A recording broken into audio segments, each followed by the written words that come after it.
Dialysis பண்ற கண்டிஷன்ல இருந்தவர் இப்போ டயாலிசிஸ் தேவையில்லை அப்படின்ற அளவுக்கு உப்பு வந்து கம்மியாயிடுச்சு. ஆனா அவர் தொடர்ந்து மருத்துவத்துல தான் இருக்காரு.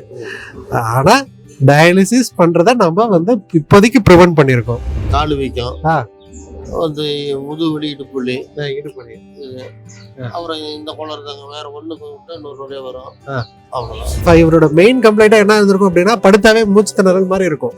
காரணம் என்ன அப்படின்னாக்கா, அந்த லங்ஸ்ல நீர் குக்கிறது. இப்போ அந்த நீர் வெளியேறினதுனால அந்த லங்ஸ் கொஞ்சம் ஃப்ரீயாக ஆரம்பிச்சிருச்சு. கிட்னி ப்ராப்ளம் இருக்கு அப்படின்னா முடிஞ்ச வரையும் தண்ணி குடிக்கிறத வந்து கம்மி பண்ணணும். இவருக்கு ஒரு நாளைக்கு 500 1/2 லிட்டர் தான் வந்து ஒரு நாள் ஃபுல்லாவே குடிக்கிறதுக்கு நாங்கள் ரெஸ்ட்ரிக்ட் பண்ணோம். அதுக்கப்புறம் புரோட்டீன் டயட்டை வந்து சுத்தமாக கட் பண்ணோம். இப்போ என் பக்கத்தில் இருக்காரு பார்த்தீங்களா, இவருக்கு நீண்ட நாளாக கிட்னி பிரச்சனை இருந்தது. அதாவது வந்து ரத்தத்தில் உப்பு லெவல் அதிகமாகி அவருக்கு அந்த கிட்னி பாதிப்பு முழுசா ஆயிட்டு இருந்தது. இப்போ அவருக்கு ட்ரீட்மெண்ட் எடுத்த பின்னாடி எப்படி இருக்காருன்றத அவர்கிட்ட கேட்டு தெரிஞ்சுக்கலாம் வாங்க. ஐயா வணக்கம், உங்க பேர் என்னங்க? கணேசன். கணேசன். அம்மா உங்க பேர் என்னம்மா? கோகிலா. இவருக்கு என்ன தொந்தரவு இருந்தது, இப்ப என்ன இது அப்படின்றத நீங்களே சொல்லுங்க. கிட்னி ஃபெயிலியர் ஃபர்ஸ்ட் எப்ப ஆரம்பிச்சதுமா இந்த பிரச்சனை? ஃபர்ஸ்ட் கை கால் வீக்கத்துக்காக தான் போனோம் சார். போனதுக்கு அப்புறம் தான் தெரிஞ்சிச்சு அவருக்கு கிட்னி ஃபெயிலியர் இருக்குன்னே தெரிஞ்சிச்சு. அதுக்கப்புறம் நாங்க திருச்செங்கோட்ல ஒரு ஹாஸ்பிட்டல்ல பார்த்தோம். அங்க அப்படியே போயிட்டே ட்ரீட்மெண்ட் போயிட்டே இருந்துச்சு. ஆனா கியூர் ஆகல. அதுக்கான மெடிசன் மட்டும் எடுத்துட்டே இருந்தாரு. நம்ம ஒவ்வொரு தடவை ரிப்போர்ட் எடுக்கும் போது ஒவ்வொரு பாயிண்ட் ஜாஸ்தி ஆயிட்டே போச்சு. ரத்தத்துல உப்பு லெவல் அதிகமாயிட்டே போனது.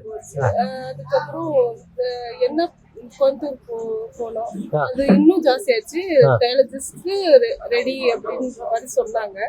அதுக்கப்புறம் தான் சார் பத்தி யூடியூப்ல பார்த்துட்டோம்.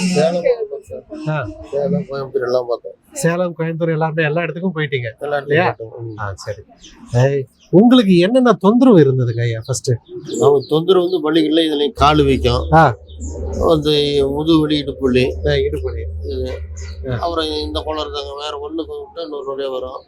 அவ்வளவுதான். மூச்சு திணறல் ஏதாவது இருந்ததுங்களா? இருந்து இப்ப இங்க பரவாயில்ல. தலை சுத்தல், வாந்தி மாதிரி ஏதாவது இருந்தது? அதெல்லாம் எதுவும் இல்லை. ரைட்டு, சரிங்களா? பாத்தீங்கன்னா இவங்களுக்கு அதாவது வந்து கிட்னி ப்ராப்ளம், கிட்னி ஃபெயிலியர் டிப்பிக்கலான வந்து ப்ராப்ளம் தான். அதாவது வந்து ரத்தத்துல என்ன ஆக ஆரம்பிச்சிச்சுன்னா, கிட்னியோட வேலை என்ன? அந்த உப்புக்களை வந்து வடிகட்டுறது தான் கிட்னியோட வேலை. கழிவுகளை வந்து வெளியேற்றுறது. உடம்புல வந்து நீரோட தன்மையை வந்து மெயின்டைன் பண்றது. அதாவது வந்து இவ்வளவுதான் வந்து நம்ம உடம்புல நீர் இருக்கணும் அப்படின்னாக்கா அதை மெயின்டைன் பண்றதுல ஹோமோஸ்டாசிஸ்ன்னு சொல்லுவோம். அதை மெயின்டைன் பண்றது கிட்னியோட வேலை. இப்ப என்ன ஆரம்பிக்குது அப்படின்னா, இவருக்கு கிட்னி செல்கள் வந்து இவருக்கு பாதிப்பு அடைய ஆரம்பிச்சிச்சு. அந்த வடிகட்டுற தன்மையை வந்து அது இழந்ததுனால கொஞ்சம் கொஞ்சமா ரத்தத்துல வந்து உப்பு அதிகமாக ஆரம்பிச்சது. ரத்தத்துல உப்பு அதிகமாக ஆக உடம்பு ஆட்டோமேட்டிக்கா நமக்கு நீர் கோத்துக்கிற தன்மை வந்து அதிகமாகும். அதனாலதான் இவருக்கு 2 காலு, முட்டி எல்லா இடமும் வீக்க ஆரம்பிச்சது. அப்படியே அந்த நீர் கோத்துக்கு தன்மை அதிகமாகிறதுனால லங்ஸ்லயும் அதோட பாதிப்பு வந்து அவருக்கு தெரிஞ்சது. லங்ஸ்ல நீர் கோத்துக்க ஆரம்பிச்சிச்சுன்னா என்ன ஆகும்? லங்ஸால ஒழுங்கா சுருங்கி விரிய முடியாது. அப்போ சுருங்கி விரிய முடியாததுனாலதான் அந்த மூச்சு திணறல் வந்து அவருக்கு அதிகமானது. இப்போ இங்க இவருக்கு என்ன மாதிரியான ட்ரீட்மெண்ட் கொடுக்கப்பட்டதுனாக்க, அந்த கிட்னி செல்களை வந்து பலப்படுத்துறதுக்கும் கொஞ்சம் அந்த நீரை வந்து வெளியேற்றுறதுக்கு உண்டான மருந்து தான் ஃபர்ஸ்ட் கொடுத்தது. அப்ப கொடுக்கும்போது இவருக்கு அந்த வீக்கம் நல்லாவே படிப்படியா குறைய ஆரம்பிச்சது.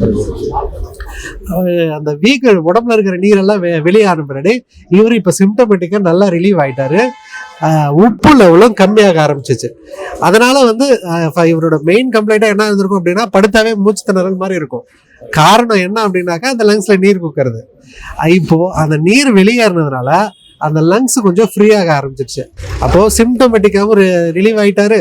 அந்த உப்பு லெவலும் நமக்கு படிப்படியா கம்மியாக ஆரம்பிச்சது. சரிங்களா ஐயா? உங்களுக்கு என்ன மாதிரியான பத்தியங்கள் இங்க சொல்லப்பட்டது? உணவு கட்டுப்பாடு, அதாவது காயெல்லாம் இது வேணாட்டாங்க. அதாவது சுரக்காய், பீக்கிக்காய், பொடலங்காய் இதை மட்டும் வேவிச்சு தண்ணியை இருத்துட்டு அது வந்து சட்னியை செஞ்சு சாப்பிட சொல்றாங்க. தண்ணி ஒரு நாளைக்கு இங்க எவ்வளவு குடிக்க சொன்னாங்க? 500 மில்லி. 500 மில்லி கொஞ்சம் கஷ்டமா இருக்கும் தண்ணி கம்மியா குடிக்கிறது. 10ல என்ன பண்ணலாம், நம்ம நோய்க்கு நம்ம குடிக்காம இருந்தாங்க அப்படின்னு அந்த 500 மில்லி தான் சேர்த்துக்கிட்டு. சரி. இதுல வந்து கிட்னி ப்ராப்ளம் இருக்கிறவங்களுக்கு உணவு கட்டுப்பாடும் ரொம்ப முக்கியமானது. ஏன் அப்படின்னாக்கா, அவங்க ஆல்ரெடி கிட்னி முழுசா அதோட தன்மை இழந்து செயலிழந்து போயிருக்கு. அப்போ நீரை வந்து அதால வந்து வெளியேற்ற முடியாது. அப்போ உள்ள இன்டேக்கும் நம்ம கம்மி பண்ணி ஆகணும். ஸோ கிட்னி ப்ராப்ளம் இருக்கு அப்படின்னா முடிஞ்ச வரையும் தண்ணி குடிக்கிறத வந்து கம்மி பண்ணணும். இவருக்கு ஒரு நாளைக்கு 500 1/2 லிட்டர் தான் வந்து ஒரு நாள் ஃபுல்லாவே குடிக்கிறதுக்கு நாங்கள் ரெஸ்ட்ரிக்ட் பண்ணோம். அதுக்கப்புறம் புரோட்டீன் டயட்டை வந்து சுத்தமாக கட் பண்ணோம். இந்த புரோட்டீன் சார்ந்த உணவுகளை வந்து அதிகமாக எடுத்துக்குது.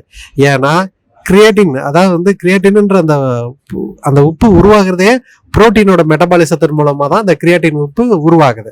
அப்போ புரோட்டீன் இன்டேக்கும் நம்ம கம்மி பண்ணி ஆகணும். அப்போ ஆட்டோமேட்டிக்காக ரத்தத்தில் கிரியேட்டின் வந்து உருவாகிறது அளவு வந்து நமக்கு கம்மியாகும். ப்ளஸ் வந்து நீர்க்காய்கள், அதாவது வந்து இது குழம்புல இருக்கிற தண்ணியும் வந்து நம்ம உடம்புல சேர்ந்துச்சுன்னா அது நமக்கு கொஞ்சம் தண்ணியோட அளவு அதிகமாகும். அதனால இப்போ சாம்பார் வகைகளை கூட கட் பண்ணிட்டு சட்னி மாதிரி, அதாவது வந்து அதுவும் நார்மல் தேங்காய் சட்னி, கடலக்கொட்டை சட்னி, இந்த மாதிரி சட்னி எல்லாம் கிடையாது. காய்கறி சட்னி, நீர் காய்கறி சட்னி இருக்கு இல்லைங்களா, சொரக்காய், பூசணிக்காய், புடலங்காய், இந்த மாதிரியான காய்கறிகளை சட்னி பேசிஸ்ல நம்ம கொடுக்குறோம். அப்போ நீரோட அளவு நம்ம கட்டுப்படுத்தி நம்ம மருந்து எடுக்க கரெக்டான முறையில் உணவு பழக்கமும் கரெக்டான மருந்தும் கொடுக்கறதுனால இப்போ அவரோட டயாலிசிஸ் பண்ற கண்டிஷன்ல இருந்தவர் இப்போ டயாலிசிஸ் தேவையில்லை அப்படின்ற அளவுக்கு உப்பு வந்து கம்மியாயிடுச்சு. ஆனா கிட்னி தொந்தரவு இன்னும் இருந்துட்டே தான் இருக்கு. அவர் தொடர்ந்து மருத்துவத்துல தான் இருக்காரு. ஆனா டயாலிசிஸ் பண்றத நம்ம வந்து இப்போதைக்கு ப்ரிவென்ட் பண்ணியிருக்கோம்.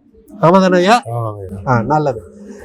இதே மாதிரி நிறைய சித்த மருத்துவ குறிப்புகளோட உங்களை தொடர்ந்து சந்திக்கிறோம். நன்றி, வணக்கம்.